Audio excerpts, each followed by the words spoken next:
কলরবের superstar Ahnaf Khalid accident করে মৃত্যুর শয্যায় শায়িত।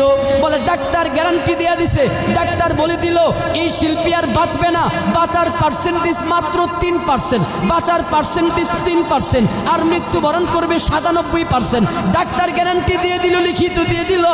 এই তাকে আইসিইউতে দিয়ে লাভ নাই, তাকে আর আইসিইউতে রাইখা টাকা খরচ করার কোনো দরকার নাই।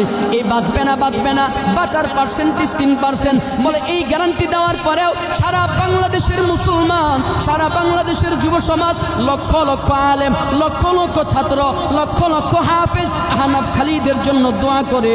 আমিও মাহফিলে মাহফিলে দোয়া করি। ওই দোয়ার বদৌলতে আলহামদুলিল্লাহ সুম্মা আলহামদুলিল্লাহ আলহামদুলিল্লাহ ওই আহনাফ খালিদ এখন অনেকটাই সুস্থ। ডাক্তার জানায়া দেয় না না, এখন আর মৃত্যুর আশঙ্কা নাই, এখন আর মৃত্যুর কোনো টেনশন নাই, মৃত্যুর ভয়টা কেটে গেছে। দোয়া করতে থাকেন, আস্তে আস্তে এ বান্দা সুস্থ হয়ে যাবে। একটু মুহাব্বতের সাথে বলবেন দোয়ার পাওয়ার আছে না নাই?